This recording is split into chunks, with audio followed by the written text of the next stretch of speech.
kita ini sekarang menjadi sangat gersang dan kesulitan tokoh semacam Gus Dur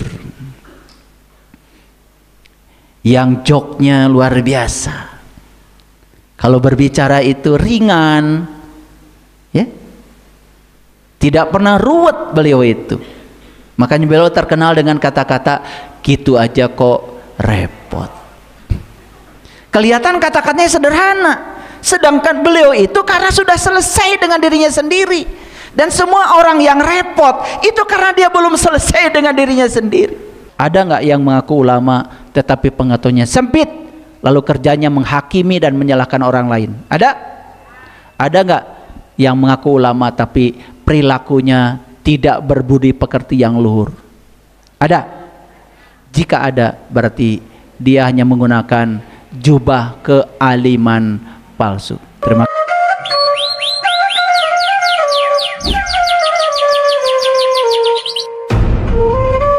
Jadi kalau ulama ini malah memecah belah bangsa karena merasa kelompoknya yang paling benar, tidak bisa menghargai yang berbeda, jauh dari sifat toleransi, itu bukan ulama. Kita ini sekarang menjadi sangat gersang dan kesulitan tokoh semacam Gus Dur yang joknya luar biasa. Kalau berbicara itu ringan, ya, tidak pernah ruwet beliau itu.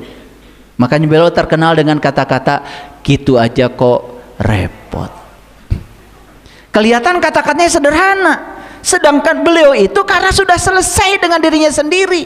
Dan semua orang yang repot itu karena dia belum selesai dengan dirinya sendiri.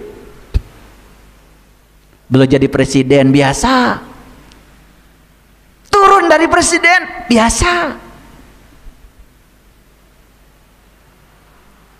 Itu bedanya orang yang sudah selesai dengan dirinya sendiri.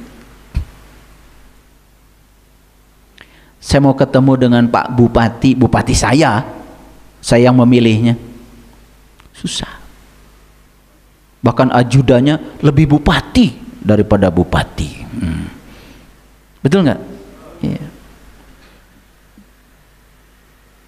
Makanya beda ya kuasa manusia dengan kuasa Allah. Makin maha kuasa, Allah makin dekat dengan yang dikuasainya. Bahkan tidur pun kita masih ditunggui olehnya. Beda dengan kuasa manusia, makin tinggi kuasanya, makin jauh dari rakyatnya. Makanya rakyat marah. Kenapa? Karena sulit berkomunikasi dengan yang punya kuasa. Bayangkan ya, mahasiswa ingin bicara dengan wakil rakyat saja, baru sekarang diterima di gedung DPR. Biasanya diterimanya di jalan, bahkan di jalan pun tidak ada yang mau menemuinya. Jadi harusnya kan ketika kita ini menguasakan kedaulatan kepada mereka, kalau kita ingin menitipkan sesuatu pada mereka, mereka harusnya membuka diri.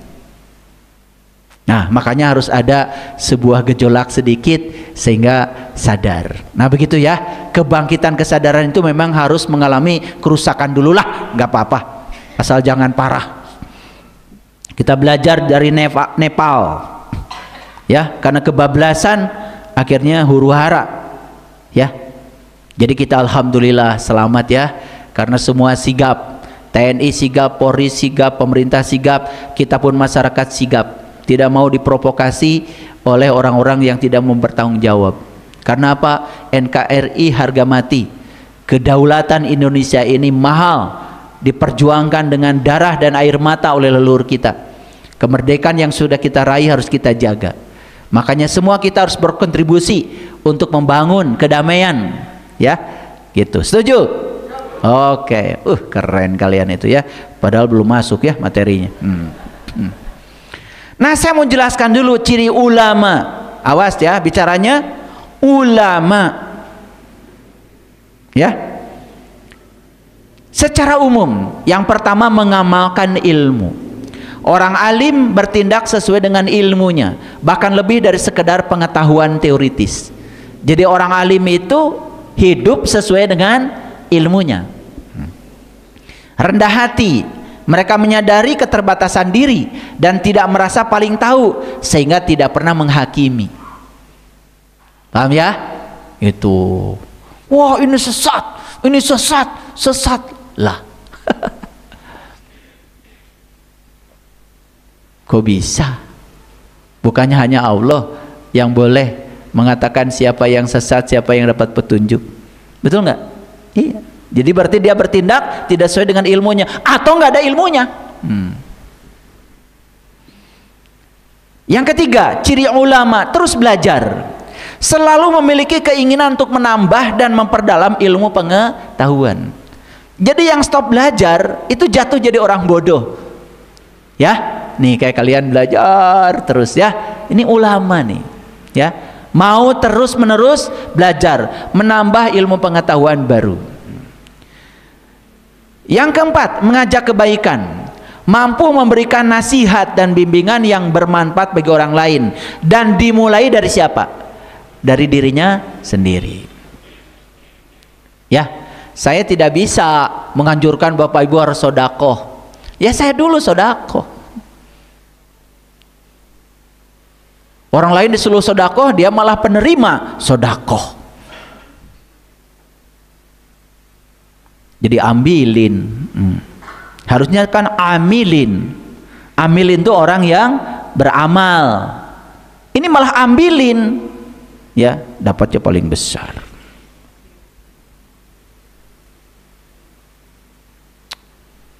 Kalau ada kurban,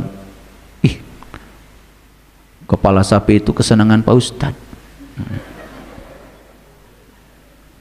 Kalau pahanya Bu Ustadz.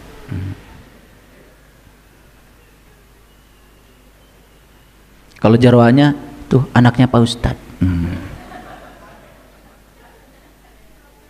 Kulit biasanya cucunya Pak Ustadz. Maaf ya. Jadi ambilin. Harusnya amilin. Amilin itu orang yang beramal, bukan yang ngambil. Ya. Jadi saya masih ingat pepatah orang tua saya dulu. Kalau kamu mau bergerak dalam bidang agama, kata bapak saya, harus jadi orang kaya dulu, supaya tidak direndahkan, supaya tidak minta-minta. Saya masih ingat Bapak Ibu, saya bukan mau menonjolkan diri. Dulu bikin masjid ini, sudah gak ngajak-ngajak orang, udah bikin aja. Saya nyupir sendiri, saya beli granit sendiri. Ya jadi juga kalau kita percaya pada diri sendiri.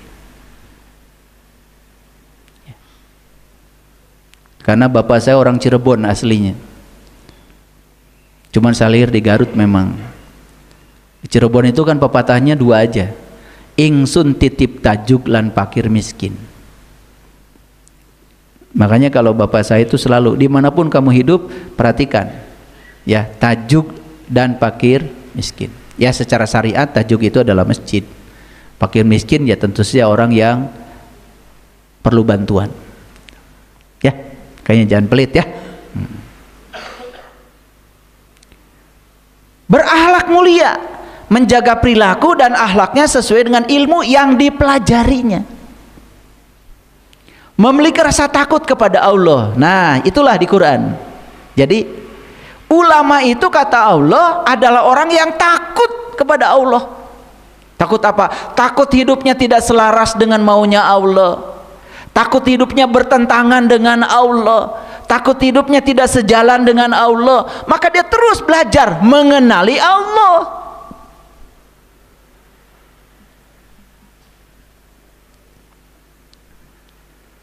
Inilah ayatnya Bapak Ibu.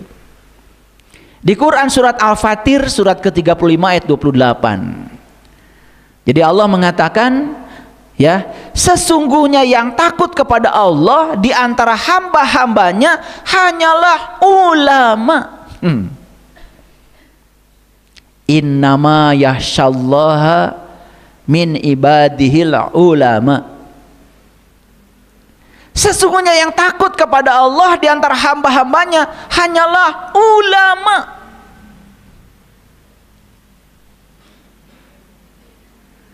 Jadi kalau orang mengatakan ulama tetapi dia ngutil ya harta miliknya umat,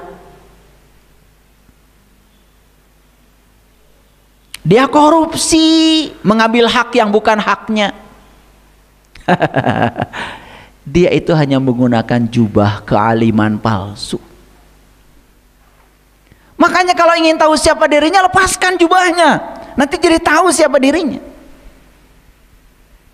Kalau bicara tidak jujur, suka berbohong, menyampaikan sesuatu yang dia tidak mengalaminya, tidak merasakannya. Padahal di Quran jelas Allah mengatakan, hai orang-orang yang beriman, janganlah sekali-kali kamu mengatakan sesuatu yang kamu tidak mengalaminya, merasakannya.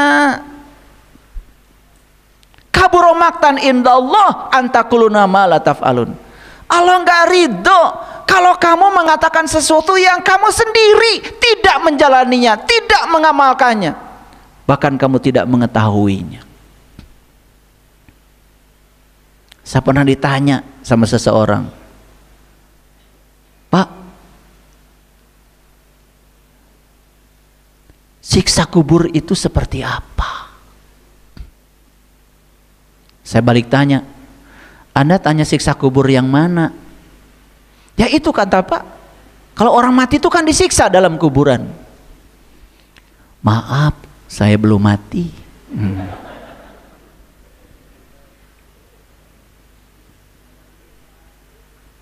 Lah saya bagaimana mau cerita saya masih hidup? Jadi kalau yang mau menjawab itu katanya begini begitu kan bohong. Lah dia juga belum ke sana. Tapi kalau saya ditanya, Pak, katanya kuburan itu adalah jasmani kita, yang terkubur itu adalah jiwa kita, ruhani kita. Yes, saya jawab. Coba kamu berbohong di dalam dirimu, tersiksa? Iya Pak, gak tenang. Nah itu siksa kubur. Kok Bapak bisa jawab? Ya saya juga pernah bohong. Makanya karena saya menderita kalau berbohong, maka saya nggak mau berbohong lagi.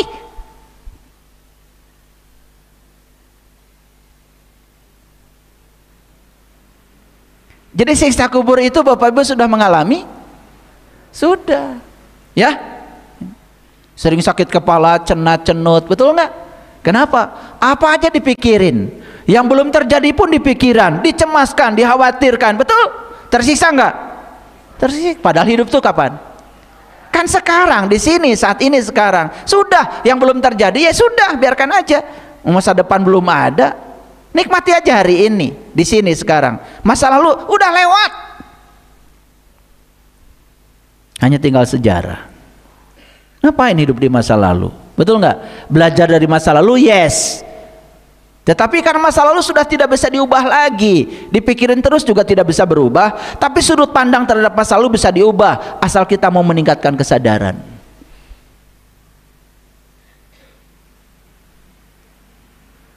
Ya, oke. Jadi ulama itu siapa menurut Quran? Sesungguhnya yang takut kepada Allah di antara hamba-hambanya hanyalah ulama.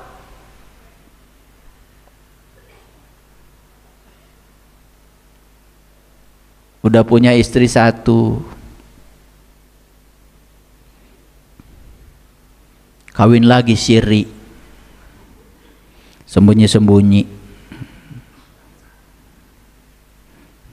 Bohong nggak itu? Bohong pada siapa? Yang jelas dia bohongnya banyak, bohong pada dirinya, bohong pada istrinya, bohong pada anaknya. Dan kalau orang sudah berbohong satu kali, dia akan berbohong selamanya untuk menutupi kebohongan yang pertama.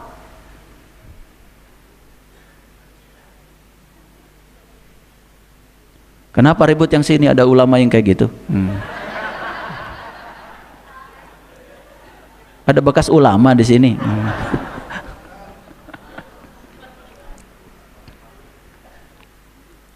Maksud saya, yuk kita sekarang tidak usah kita menggunakan jubah-jubah palsu lagi, topeng-topeng palsu lagi. Jadilah diri yang sebenarnya. Hidup itu luar biasa Bapak Ibu. Enak hidup itu. Enak. Jangan berbohong lagi. Ya.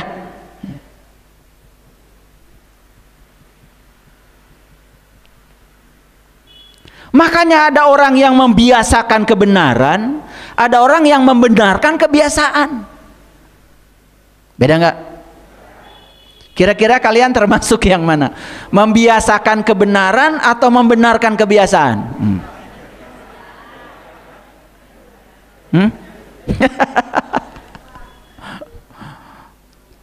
Yang orang yang membenarkan kebiasaan itu, dia akan mencari pembenaran untuk semua kebiasaan dia walaupun buruk.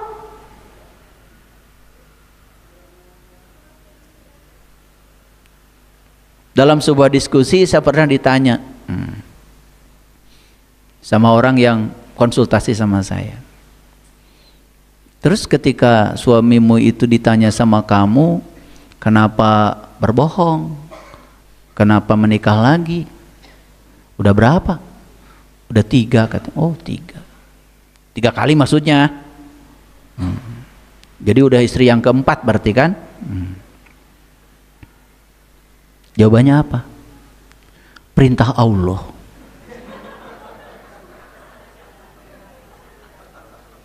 Luar biasa. Masa Allah merintahkan kayak gitu? Allah itu sumber cinta. Perintah Allah itu pasti mendamaikan. Kan tadi yang namanya ulama itu dia menyelamatkan dirinya dan menyelamatkan orang lain. Ini malah mencelakakan orang lain atas nama Allah. Allah yang mana itu? Jangan-jangan nggak kenal sama Allah. Ngerti nggak Bapak Ibu? Saya telanjangi sekalian. Kagok. Ya. Jadi ulama itu siapa katanya menurut Quran? Coba baca Qurannya, takut nggak percaya. Innama yahsyallaha min ibadihil ulama. Kan gitu ya. Sesungguhnya yang takut kepada Allah di antara hamba-hambanya hanyalah ulama. Takut apa? Takut hidupnya tidak sejalan dengan Allah. Takut hidupnya tidak sesuai dengan rencana Allah. Takut hidupnya berlawanan dengan kebenaran dari Allah. Takut.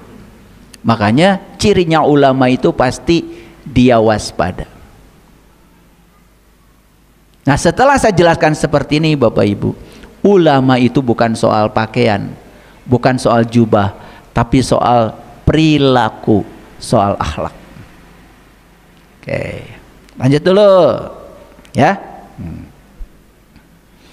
Dalam Quran surat Al-Qasas surat ke-28 ayat 77 Allah bilang begini, wabtaghi fima atakallahu darul akhirah, dan carilah pada apa yang telah dianugerahkan Allah kepadamu akhirat.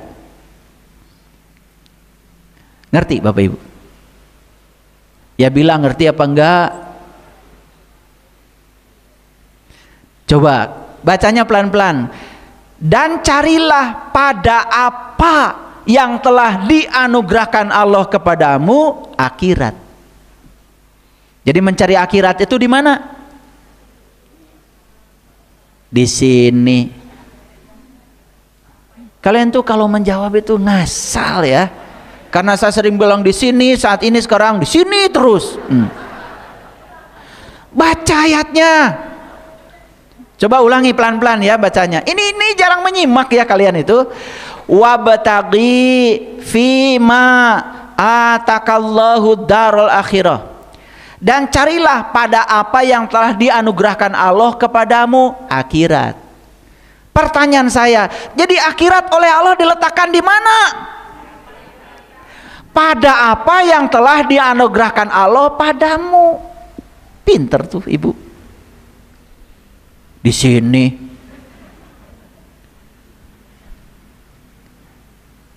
Ulangi lagi.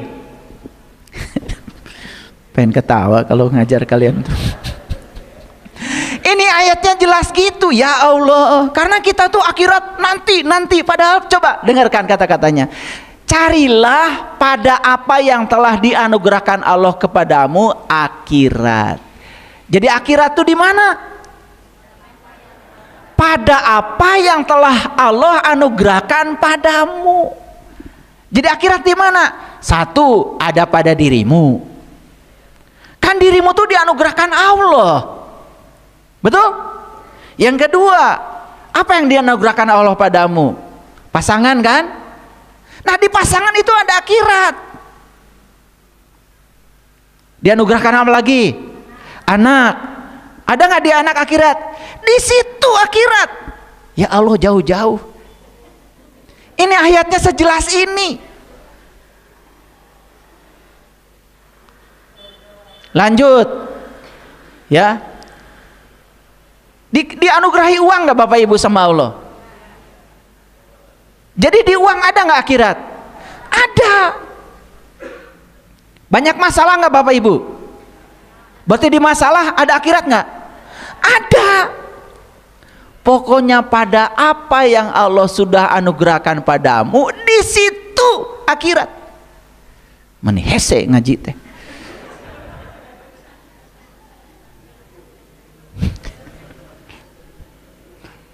Paham ya? Oh, ternyata di semua hal yang Allah anugerahkan padaku, di situ Allah menyimpan akhirat. Jadi kalau begitu, semua yang Allah anugerahkan padaku, apapun itu, aku senangi, aku tidak senangi, ya, disukai, tidak disukai, di balik semua yang Allah anugerahkan dalam hidupku, termasuk diriku sendiri, di situ ternyata akhirat. Nah, saya sudah jelaskan waktu kemarin. Akhirat apa Bapak Ibu? Masa depan. Akhirat apa? Masa depan. Masa depan ditentukan oleh kapan?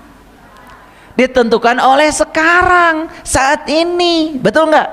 Jadi kalau Bapak Ibu ingin menciptakan masa depan seperti yang Bapak Ibu mau, Allah sudah bilang, wa ja'alnakum fiha ma'ayisa, sarananya sudah ada padamu.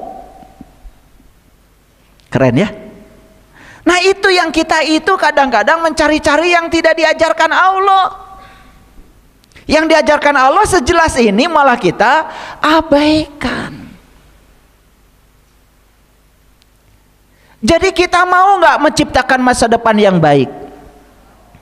Nah, kuncinya apa? Kuncinya ciptakan kebaikan sekarang. Dengan cara apa? Dengan memanfaatkan semua apa yang sudah Allah anugerahkan padamu. Apakah di balik suami yang galak ada kebaikan? Ada.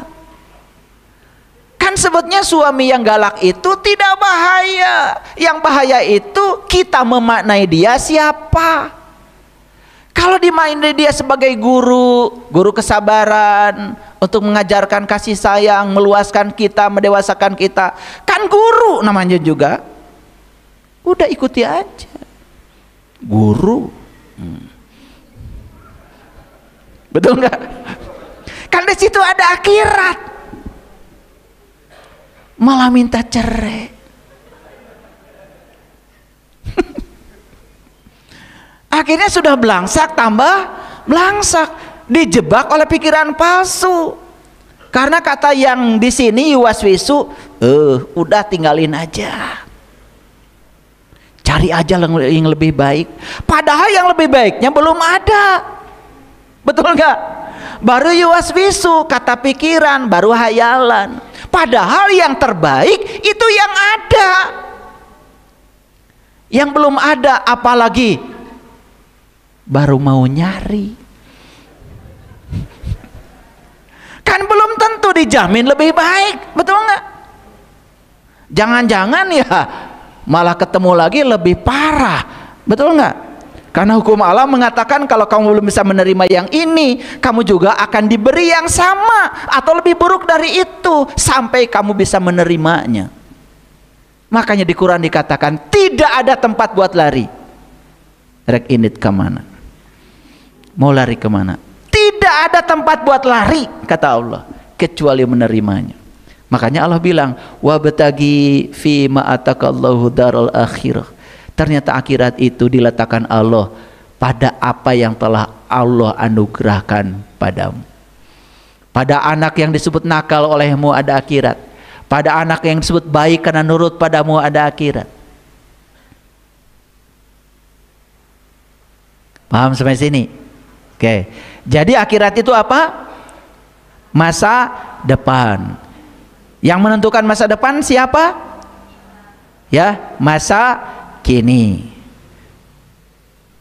Apa sikap kita terhadap masa kini? Satu, terima semua yang Allah anugerahkan padamu saat ini apa adanya, yakin pada kebijaksanaan Allah, yakin itu cinta kasih Allah demi masa depanmu. Titik. Selesai. Sudah bisa begitu? Udah bisa begitu belum?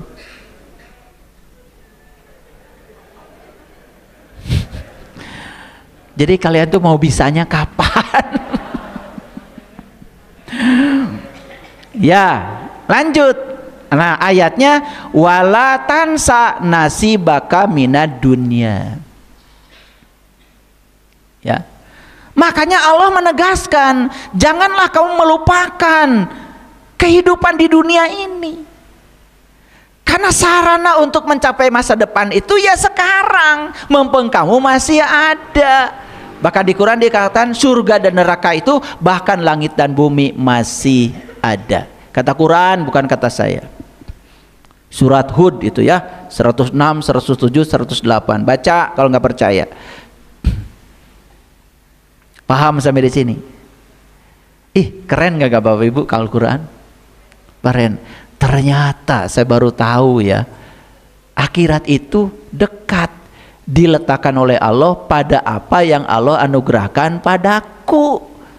Berarti di semua yang Allah anugerahkan padaku di sini, saat ini, sekarang, itu akhirat. Jadi kalau aku ingin selamat nanti, ya sudah, manfaatkan semuanya sekarang dengan penerimaan yang utuh. Di balik itu ada kebijaksanaan Dia, ada cinta kasih Dia. Kalau kita bisa menerima itu Bapak Ibu, tidak ada musibah, yang ada semuanya berkah. Jadi keren hidup, nggak ada neraka. Makanya surga seluas langit dan bumi. Neraka seluas apa? Sama, seluas langit dan bumi. Jadi ketika kita di surga seluas langit dan bumi, nggak ada neraka. Ketika di neraka seluas langit dan bumi, nggak ada surga. Tidak pernah siang dan malam itu bergerak bersama. Kalau ada malam nggak ada siang. Betul? Iya. Kalau ada siang nggak ada malam, kan gitu aja. Ada cahaya, hilang kegelapan. Tidak pernah cahaya dan kegelapan hidup di tempat yang bersamaan di waktu yang sama. Nah, kan terserah kita, ya, mau berlama-lama di mana, di surga apa di neraka? Itu pilihan pada diri kita. Nah, sekarang sadar, oh ternyata masa depanku terletak pada apa yang Allah anugerahkan padaku. Jadi semua yang Allah berikan padaku, inilah penentu masa depanku. Mau dijadikan masa depan yang baik, masa depan yang buruk, terserah aku. Nah, kita sudah percaya kan, walal akhiratu khairun laka minal ula. Nah, makanya Allah kasih tahu caranya, Bapak Ibu. Gimana caranya? Supaya semua yang Allah anugerahkan padaku di sini, saat ini, sekarang, itu menjadi penentu masa depanku, sehingga di masa depanku aku bisa hidup lebih baik. Bukan lebih baik dari orang lain, tetapi aku menjadi lebih baik dari versiku sendiri. Allah kasih caranya yang sangat luar biasa. Pengen tahu caranya? Caranya kata Allah, wa ahsin kama ahsanallahu ilaik. Berbuat baiklah kamu sebagaimana aku berbuat baik kepada kamu. Gitu aja caranya. Ulangi. Apa katanya? Berbuat baiklah kamu sebagaimana aku telah berbuat baik kepadamu. Itu aja. Jadi Bapak Ibu, berbuat baik itu harus seperti Allah berbuat baik kepada kita. Lihat saya semuanya, Allah berbuat baik kepada kita, butuh sesuatu nggak dari kita? Nggak. Kamu berbuat baik kepada Allah, butuh sesuatu nggak dari Allah?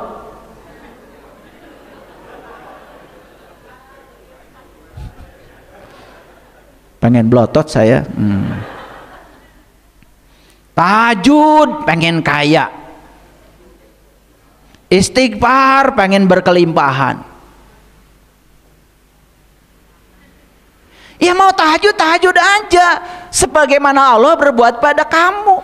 Allah berbuat apapun pada kamu dasarnya cinta, gak ada muatan apa-apa, tapi kamu selalu saja punya muatan.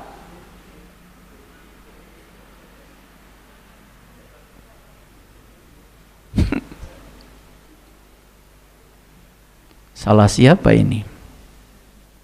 Nah, nanti akan ketemu salahnya. Ya salah kamu jelas. Ulangi. Allah mengajarkan semua di semesta ini hukum alam. Hukum alam itu, perhatikan, semua yang ada di semesta ini semuanya buat pihak lain. Lihat saya semuanya. Sungai tidak pernah memakan airnya sendiri. Betul? Semua airnya buat pihak lain. Matahari tidak pernah menyinari dirinya sendiri. Matahari menyinarinya searah. Tidak pernah ada tagihan pada bumi dari matahari. Betul? Searah aja. Jujur ya. Kan kalian mah suka nagih. Begitu kalian ngasih oleh-oleh sama orang lain, kan pikirannya satu, nanti kalau dia punya oleh-oleh juga pasti ngasih sama saya. Saya akan setia pada kamu kalau kamu setia padaku. Begitu? Jujur, semua yang kalian lakukan apakah sama seperti yang Allah lakukan padamu? Baru ketemu ilmunya ya. Pantesan apa saja yang Allah anugerahkan pada kita semuanya musibah. Betul nggak? Iya. Makanya kita itu terlalu penuh ya. HP penuh dengan notifikasi. Betul? Dikit-dikit nit. Wah, macam-macam itu. Panggilan ulang tahun. Panggilan itu, panggilan ini. Kalender semuanya ya dikasih tanda. Penuh jadwal. Agenda setiap hari banyak. Perhatikan saya, semakin kamu penuh, semakin kosong. Coba hidup rileks sedikit, ya. Pergi ke hutan, ya. Rileks sedikit, nyanyi-nyanyi, joget-joget. Sembuh kalian itu. Sebenarnya masalahmu itu kurang nyanyi aja. Iya, suruh joget, nggak jelas ya. Musik kemana, gerakan kemana. Makanya kalau nggak saya ngelihat tingkat keimanan seseorang, gampang saya lihat jogetnya aja. Lah orang yang imannya sudah tinggi, udah rileks, sudah selesai, betul nggak? Ya jogetnya enak. Saya pernah merhatikan yang joget ngangkat kaki aja berat sekali. Wah itu kaku ya. Makanya yang kaku itu gampang tersakiti. Beda dengan yang lembut. Kalau yang lembut kan jarang tersakiti. Air saking lembutnya, ditusuk-tusuk tidak pernah terluka. Coba perhatikan yang keras, pasti gampang terluka. Jadi kuncinya apa Bapak Ibu? Ini ya, wa ahsin kama ahsanallahu ilaika. Berbuat baiklah kamu sebagaimana Allah berbuat baik padamu. Ini Bapak Ibu kuncinya. Makanya kita berbuat baik sama orang lain, sudah berbuat baik saja. Orang lain membalas keburukan pada kita, tetap kita baik seperti matahari. Baru keren. Baru masa depanmu terang benderang. Kamu dihina sedikit aja udah pencemaran nama baik. Padahal benar kan memang begitu kamu adanya, betul nggak? Lapor situ, lapor sini, capek. Ya? Oke, sampai sini mengerti? Semuanya mengerti? Jadi tugas Bapak Ibu apa sekarang? Belajar kebaikan seperti Allah berbuat baik kepada kita. Disitulah yang namanya ikhlas. Di situ adanya sabar. Sabar itu tanpa syarat.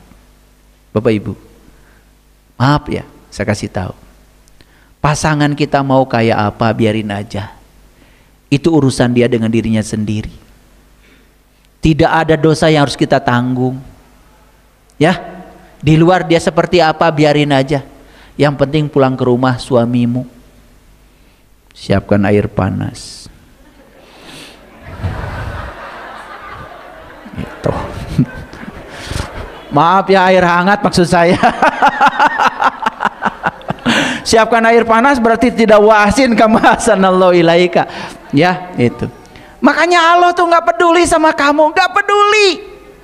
Ya, sudah, Allah sudah menciptakan alam semesta dengan hukum sebab akibat. Kamu bikin begini ada akibatnya begitu. Sudah, makanya Allah tuh nggak pusing kayak kamu. Bayangkan kalau Allah mikirin kalian semua ya, 8 miliar penduduk bumi yang kelakuannya nggak karu-karuan.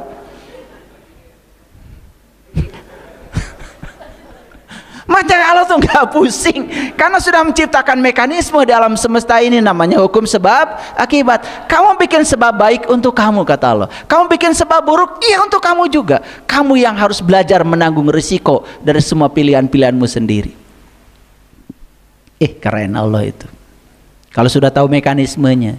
Makanya saya ngaji dengan satu aja, wa ahsin kama ahsanallahu ilaika, itu aja saya bolak-balik sambil diam. Saya menangis, saya malu karena saya belum tahaluk bi ahlakillah, belum berakhlak seperti akhlaknya Allah. Nah, kembali ke judul ya, ke judul kita sedang berbicara ulama. Siapa ulama ini? Bukankah ulama itu mereka yang disebut dengan para pewaris ilmunya para nabi, para rasul? Ala ulama warasatul anbiya. Berarti ulama itu siapa? Mereka yang mewarisi ilmunya para nabi dan para rasul. Apa ilmunya para nabi, para rasul? Ilmunya para nabi dan para rasul cuma satu, para sahabat, ma'rifatullah, ilmu mengenal Tuhan. Makanya para nabi, para rasul akhlaknya disebut tahaluk bi ahlakillah, berakhlak seperti akhlaknya Allah. Wa ahsin kama ahsanallahu ilaika. Harusnya yang ngaku dirinya ulama juga tahaluk bi ahlakillah, berakhlak seperti akhlaknya Allah. Jadi kalau dia akhlaknya tidak seperti akhlaknya Allah, tidak tahaluk bi ahlakillah, berarti itu jubah yang dia pakai itu jubah palsu.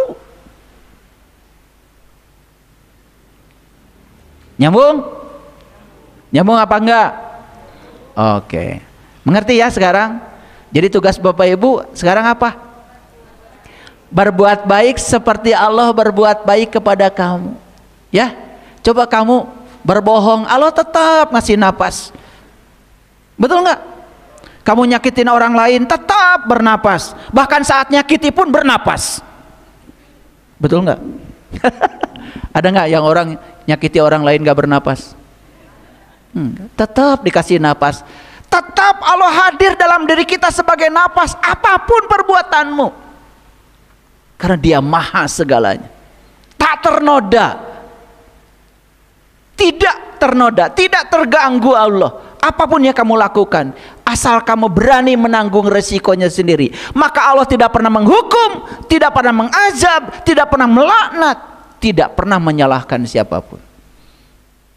Hebat Allah itu. Allah hanya menegur kita supaya kita pulang kepadanya. Nah, wala tabgil fasada fil ar. Nah, ini lanjutannya. Makanya kata Allah, janganlah kamu berbuat kerusakan di muka bumi. Mana bumimu? Ini. Lihat saya semuanya Bapak Ibu, lihat saya semuanya. Kalau Bapak Ibu sudah bisa menerima apapun yang Allah anugerahkan padamu, karena percaya di situ ada masa depanmu, karena percaya di situ ada akhirat, dan menerima saat ini di sini sekarang apa adanya tanpa penolakan, lalu berbuat baik sebagaimana Allah berbuat baik kepada kamu, kamu tidak akan mungkin membuat kerusakan di bumimu ini. Bapak Ibu, semua kerusakan di bumi kecil ini karena apa?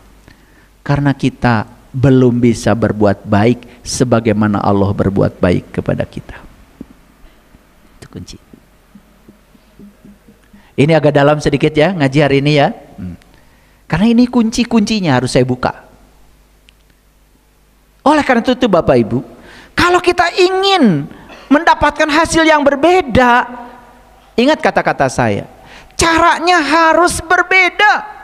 Tidak mungkin kita mendapatkan hasil yang berbeda dengan cara yang sama. Itulah pentingnya ngaji ilmu baru yang bisa mengubah kesadaran kita.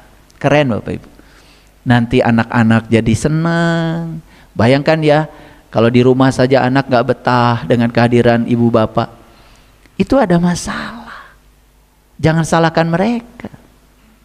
Sumber kesalahannya dapat di diri kita. Mereka belum pernah jadi orang tua, tapi kita pernah jadi anak. Betul? Iya. Jadi yang orang tua suka nyalahin anak itu lupa kalau anak belum jadi orang tua. Kalau orang tua pernah jadi anak. Lah kamu juga dulu seusia begitu, lebih parah. Betul apa tidak? Ya. Makanya jangan berbuat kerusakan di muka bumi. Lihat saya semuanya Bapak Ibu, semua orang yang buat kerusakan di bumi besar ini karena bumi kecilnya sudah rusak.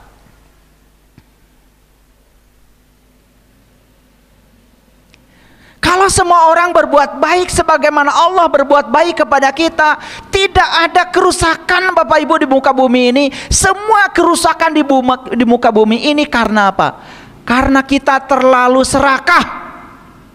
Ada kemarahan, ada kebodohan dalam diri kita. Itu racun dunia yang berbahaya. Maka Allah mengatakan di ayat ini, innallaha la yuhibbul mufsidin. Sesungguhnya Allah tidak menyukai orang-orang yang berbuat kerusakan. Bukan terganggu Allah, bukan terganggu. Kata-kata ini harus dipahami. Bukan Allah benci sama orang yang buat kerusakan. Toh nanti juga dari kerusakan yang dia ciptakan akan kembali pada dia sendiri. Tapi Allah mengingatkan kepada kita dengan bahasa yang mudah dipahami oleh kita. Ya? Oke. Lanjut. Jadi apa akhlak mulia tadi itu? Berbuat baiklah sebagaimana Allah berbuat baik. Tahaluk bi akhlaqillah. Masih ingat sering saya sampaikan Bapak Ibu? Dalam satu hadis qudsi Nabi Musa ditegur sama Allah. Hai Musa, kenapa ketika aku sakit, kata Allah, kamu tidak menjenguk aku? Lalu apa kata Musa? Bagaimana engkau bisa sakit ya Allah? Bukankah engkau sumber kesehatan? Lalu Allah bilang, yang sakit adalah tetanggamu. Kalau kamu menjenguk tetanggamu, sesungguhnya kamu menjenguk aku. Apa artinya hadis qudsi itu? Bapak Ibu, ciri orang alim itu bukan dilihat dari berapa banyak ilmu yang dia miliki, tetapi berapa empati, berapa peduli pada orang lain. Karena Allah tidak butuh apa-apa dari kita. Justru Allah membutuhkan kita berbuat kepada sesama. Maka kata Rasulullah, sebaik-baiknya manusia yang bermanfaat bagi manusia yang lain. Jadi kealiman kita ini harus ya ditampakkan dalam jubah sejati kita yang bernama akhlak, bukan pamer keilmuan. Kalau Bapak itu yang jadi imam panjang, hafiz Quran. Sampai ada yang pingsan segala.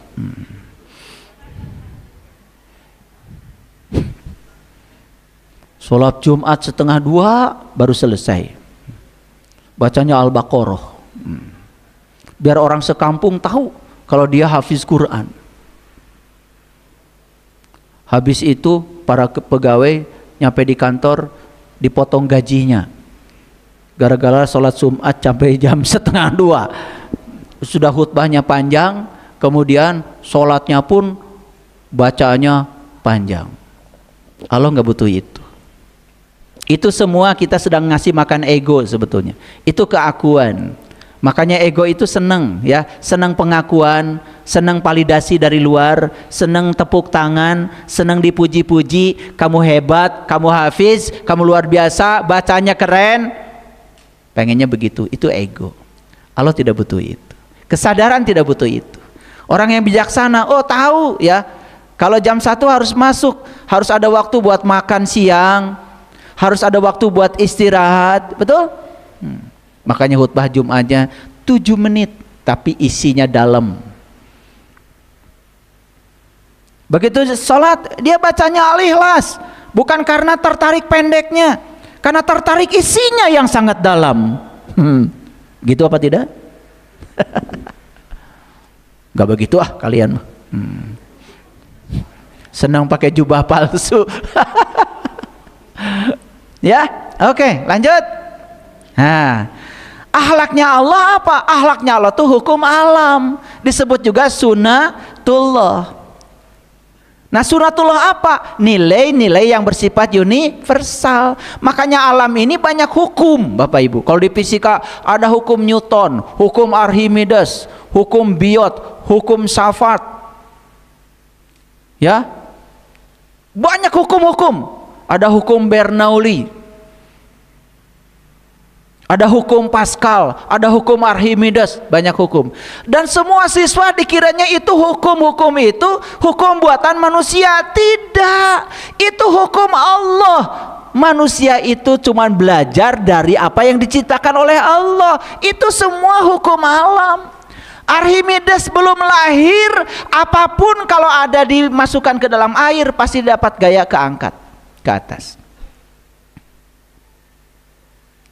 Archimedes belum lahir, apapun yang dicelupkan ke dalam air benda pasti dapat gaya angkat ke atas, apapun itu.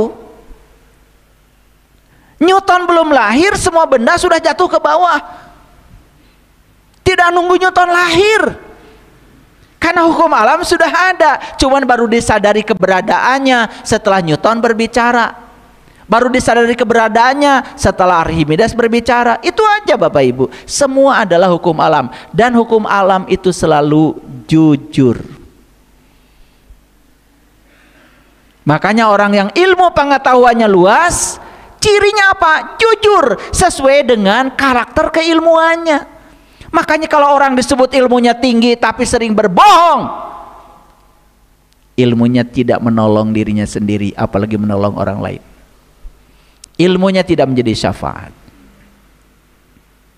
Nah, pertanyaannya Bapak Ibu, gimana caranya supaya kita berakhlak seperti akhlaknya Allah?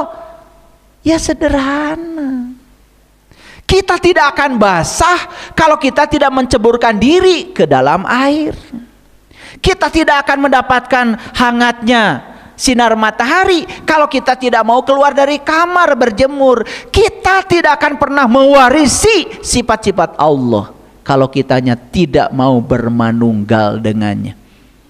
Itulah pentingnya kita belajar mengenali Allah. Makanya ada ajaran leluhur kita, manunggaling kaula lan Gusti. Itu ajaran ilmu tauhid tingkat tinggi. Apa maknanya? Merasakan kehadiran Allah di setiap ruang dan waktu. Tidak merasa lagi Allah terpisah dari dirinya, menyatu. Karena Allah mengatakan, aku bersama kamu. Kehadirannya dirasakan, disadari. Keren. Makanya kuncinya lagi-lagi Bapak Ibu, kalau kita ingin menyerap cintanya Allah, maka kita harus masuk pada sumber cinta itu sendiri. Gimana?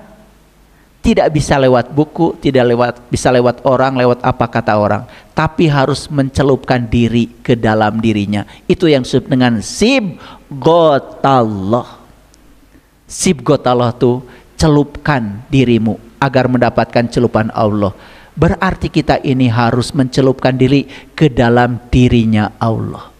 Disitulah pentingnya bertemu dengan seorang guru yang sudah mursyid, yang sudah mengalami pengalaman itu. Jangan cari ya mereka yang berjubah kealiman palsu, tapi cari yang benar-benar mengerti ya sejati dirinya, sejati Tuhannya. Itulah yang diajarkan para suci, para nabi, para rasul. Nah, saya bilang tadi, jadi sunnatullah itu wujud nyatanya adalah hukum-hukum alam. Maka hukum alam itu adalah hukum Allah. Dan hukum alam itu bersifat universal. Yuk perhatikan saya. Apa yang disebut dengan nilai-nilai universal? Prinsip dasar yang dianggap berlaku dan diterima secara luas oleh semua orang, terlepas dari latar belakang budaya, agama, atau kebangsaan mereka. Perhatikan saya Bapak Ibu. Bapak Ibu kalau ditolong orang seneng? Apa pelajarannya? Mau menolong orang? Nah, harusnya ditolong orang seneng. Pelajarannya berarti, oh berarti kalau saya bisa menolong orang, orang jadi seneng. Bapak Ibu menolong orang perlu tanya agamanya apa? Perlu tanya sukunya dari mana? Perlu tanya bangsanya apa? Nah, semua prinsip-prinsip dasar yang kita merasakannya, orang lain merasakannya, itulah yang disebut dengan nilai universal. Masih ada ya yang bertanya, bagaimana kalau kita menolong orang yang berbeda agama, apakah jadi ibadah atau tidak? Kalau ditanyakan sama yang pakai jubah kealiman palsu, paling jujur, gak boleh. Padahal itu kan nilai-nilai universal. Pertolongan itu nilai universal, tidak bergantung keyakinan. Betul nggak Bapak Ibu? Bapak Ibu seneng nggak kalau Bapak Ibu dihormati orang? Seneng kan? Ya kan? Jadi kalau Bapak Ibu menghormati orang juga orang seneng, apapun agamanya. Tapi kita mau menghormati orang aja masih nanya-nanya, betul nggak? Keyakinannya apa? Waktu Aceh dilanda tsunami, Bapak Ibu, kapal induk pertama yang datang ke Aceh itu kapal induknya Amerika. Makanya Amerika itu negara pertama yang datang ke Aceh waktu Aceh kena gempa. Kenapa? Lah kapal induknya Amerika sudah ada di mana-mana. Makanya dia ketika ada bencana, dia yang pertama kali nolong. Makanya waktu tentara Amerika datang ke Aceh, kemudian merawat anak-anak dibawa pada geladak kapal itu, maka anak-anak Aceh diajak nyanyi, dan nyanyinya adalah haleluya, karena tentara Amerika gak tahu sholatullah salamullah. Lalu banyak yang curiga itu kristenisasi, padahal itu pertolongan kemanusiaan. Lah dia nyanyinya begitu karena nggak tahu lagu yang Arab. Saya mau nanya Bapak Ibu, pertolongan universal? Universal.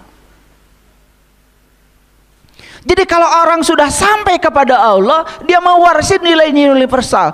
Dia berbuat baik, sudah tidak memikirkan lagi apa keyakinan dia. Inilah yang disebut dengan nilai-nilai kemanusiaan. Yang kedua, nilai universal itu adalah cinta kasih. Rasa kasih sayang, kepedulian terhadap sesama manusia dan makhluk hidup. Setuju nggak Bapak Ibu, cinta kasih itu universal? Karena semua orang butuh, bukan? kejujuran, integritas, kesetiaan pada fakta dan prinsip itu nilai universal. Semua orang butuh kejujuran, semua orang butuh integritas. Integritas itu adalah kesetiaan dia pada prinsip dirinya sendiri. Keadilan, Bapak Ibu, universal. Perlakuan yang adil dan setara untuk semua orang tanpa diskriminasi. Nah, jika dia mengaku sebagai seorang ulama, maka dia harus mewarisi nilai-nilai universal. Kalau dia berbuat sesuatu yang diskriminatif, masih memilah-milah, berarti dia belum mengerti.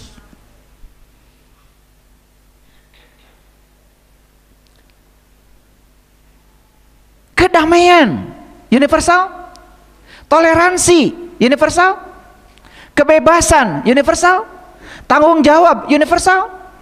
Oke. Kesetaraan universal.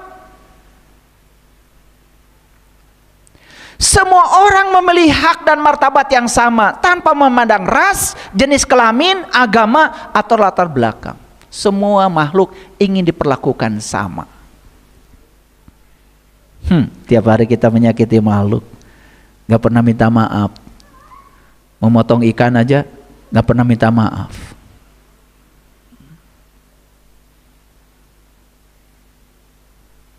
Pernah gak Bapak Ibu memotong ikan? Maaf ya, saya butuh protein. Terima kasih kamu telah menyumbangkan dirimu untuk gizi saya dan anak-anak saya. Pernah gak Bapak Ibu begitu? Lupa diri ya, padahal udah jelas dia makhluk ya, dan ketika dipotong tersakiti ya, tetapi dia mengorbankan dirinya untuk kesejahteraan hidup kita, kesehatan kita. Kita berterima kasih aja pada ikan gak pernah. Saya terkejut ya ketika saya di Tsukiji itu fish market di Jepang. Pagi-pagi saya sarapan, jadi saya mau mencoba makanan-makanan yang ada di sana. Begitu saya masuk sebuah toko, ada upacara mau motong ikan tuna.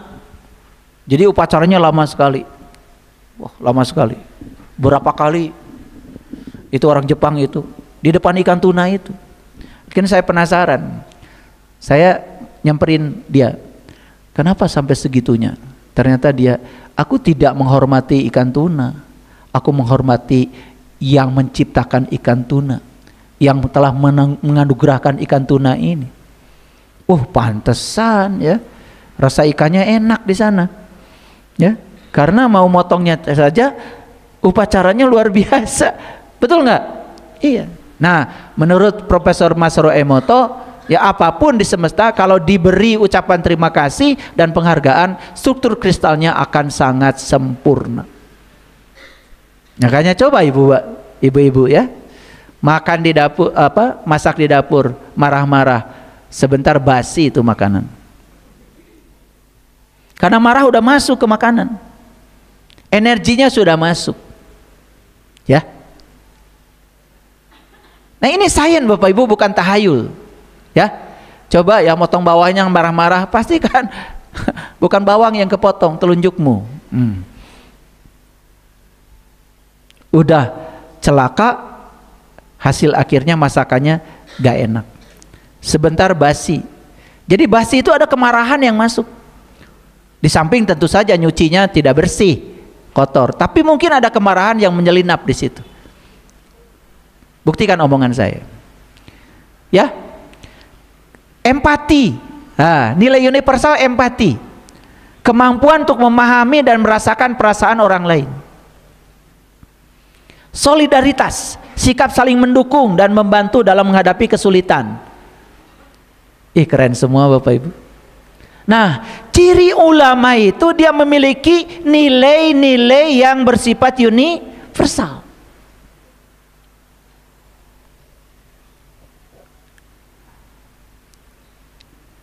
Ada kata-kata bijak dari Sayyidina Umar bin Khattab. Jangan kalian ikuti orang yang pandai membaca Al-Quran, tetapi ikutilah orang yang perbuatannya sesuai Al-Quran. Jalaluddin Rumi mengatakan cermin tak memantul karena debunya, bukan karena cahaya tidak hadir.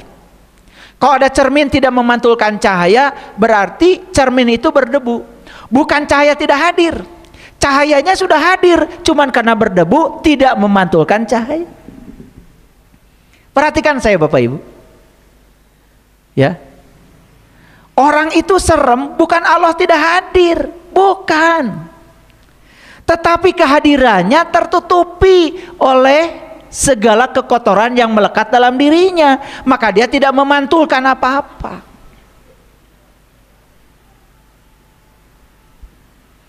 Makanya dalam kitab Nahjul Balaghah karya Syekh Muhammad Abduh ini dikatakan, kekurangan orang kaya adalah kikir, kekurangan orang fakir adalah iri, kekurangan orang alim adalah sombong.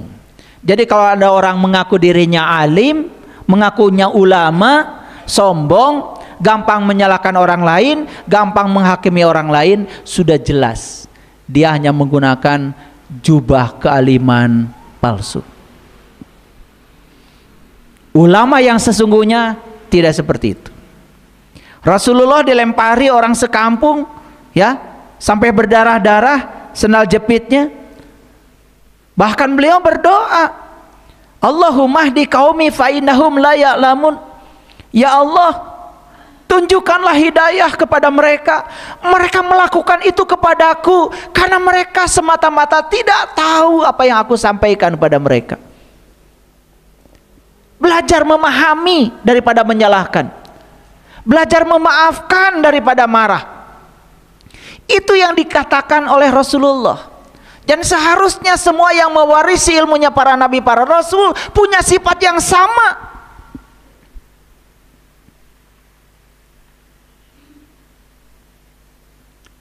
Kekurangan orang bodoh adalah berbicara tanpa ilmu. Makanya saya sering bilang berulang-ulang, ya, kalau kebodohan itu sesungguhnya adalah racun. Dalam Quran surat Al-Kahfi surat ke-18 ayat 65, Bapak Ibu pernah dengar gak perjalanan Khidir dengan Nabi Musa? Nanti baca ya surat Al-Kahfi. Khidir dan Musa itu sedang melakukan Isra, melakukan perjalanan apa? Untuk menemukan kahfi, menemukan gua sejati yang ada dalam dirinya. Makanya beliau melakukan pencarian. Posisinya saat itu Khidir sebagai pembimbing dan Musa yang dibimbing. Syaratnya kan cuma 3, ya, syaratnya cuma 3. Makanya, ya, pertama Khidir membunuh anak. Ini bukan membunuh anak beneran, itu membunuh sifat kekanak-kanakan yang ada pada Musa karena mau belajar ilmu spiritual. Masa Nabi membunuh anak? Yang kedua, Khidir melobangi perahu. Bukan perahu punya nelayan dilobangi, jahil amat. Masa ulama membuat kerusakan? Bukan, dilobangi perahunya. Apa perahu? Perahu itu dirinya Musa, dilobangi supaya apa? Dibuka mata kolbunya. Dilobangi itu begitu, bukan dilobangi perahu. Makanya akibatnya apa? Khidir mendirikan bangunan yang sudah roboh. Bangunan apa? Bangunan iman pada diri Musa, sehingga didirikan lagi. Iman yang sudah roboh didirikan lagi. Asalnya nggak tahu dan kenal kepada Allah, menjadi kenal lagi. Setelah mengawali iman, maka Khidir dan Musa jalan melakukan perjalanan untuk memperkaya pengalaman spiritualnya. Salah satunya diceritakan di Quran surat Al-Kahfi ayat 65. Lalu mereka bertemu dengan seorang hamba di antara hamba-hamba kami yang telah kami berikan kepadanya rahmat dari sisi kami, yang telah kami ajarkan kepadanya ilmu dari sisi kami. Luar biasa. Pawajada abdan min ibadina atainahu rahmatan min indina wa alamnahu miladuna ilman. Jadi dalam perjalanannya Musa dan Khidir bertemu seseorang ya, yang sudah mendapatkan rahmat dari sisi Allah dan sudah mendapatkan ilmu langsung dari Allah. Nah, inilah yang namanya ilmu laduni. Bapak Ibu, apakah kita bisa mencapai ilmu ini? Bisa. Kenapa? Lah Allahnya bersama kita. Ada bersama kita lebih dekat daripada urat nadi leher kita. Tinggal apa? Tinggal dibimbing oleh orang yang tahu, supaya kita bisa dapat ilmu langsung dari sumbernya. Ilmu yang datang dari sumbernya pasti menyelamatkan. Ya. Nah, jadi sebetulnya yang namanya ulama itu adalah mereka yang sudah bisa mewarisi ilmunya para nabi, para rasul. Dan ilmunya para nabi, para rasul itu ilmu tentang mengenal diri. Makanya ilmunya langsung dari sumbernya. Nah, di Quran surat Saba, surat ke-34 ayat 6, ya, dan orang-orang yang diberi ilmu berpendapat bahwa wahyu yang diturunkan kepadamu dari Tuhanmu itulah yang benar dan menunjuki manusia kepada jalan Tuhan yang maha perkasa lagi maha terpuji. Paham ayat ini? Lihat saya semuanya. Orang yang diberi ilmu berpendapat wahyu yang diturunkan kepadamu dari Tuhanmu itulah yang benar. Jadi ya, kita bisa membenarkan apa yang diturunkan kepada para nabi, para rasul kalau kita pun mengalami pengalamannya. Makanya siapa yang mengalami pasti akan memahami. Luar biasa. Nah, jadi Bapak Ibu, ciri-ciri khusus ulama, kalau tadi ciri-ciri umum, yang pertama mewarisi ilmunya para nabi dan para rasul. Dua, membantu manusia sembuh dari penyakit buta. Ini diceritakan di Quran surat Ali Imran ayat 49. Yang ketiga, membebaskan penyakit kulit. Di mana itu? Ali Imran ayat 49 juga. Penyakit kulit apa? Penyakit topeng, penyakit jubah, penyakit luar, sibuk dengan urusan baju luar, tetapi ilmunya kosong, molongpong, nggak ada. Dia belum mengalami, cuman menyampaikan apa yang disampaikan orang berulang-ulang. Itu dia menjadi wartawan, pembawa berita, padahal belum mengalami. Kalau wartawan kan tidak perlu mengalami, memang tugasnya mewartakan berita, betul nggak? Kan wartawan waktu mewartakan kecelakaan tidak celaka, betul? Iya, tidak ikut terlibat kecelakaan, coba mewartakan kecelakaan, tidak mengalami tetapi menyebarluaskan. Tetapi yang namanya ahli ilmu harus berdasarkan yang dialami. Oke. Yang keempat, membangkitkan orang yang mati kesadarannya. Al-Imran 49. Yang kelima, hanya takut kepada Allah. Al-Fatir 28. Yang keenam, luas pengetahuannya sehingga tidak menghakimi. Al-Qalam ayat yang ke-7. Berbudi pekerti yang agung, ya, Quran surat Al-Qalam ayat yang ke-4. Inilah ciri ulama yang amat khusus yang dibicarakan dalam Al-Quran. Pertanyaannya Bapak Ibu, ya, ada nggak yang mengaku ulama tetapi perilakunya jauh dari apa yang diajarkan para nabi, para rasul?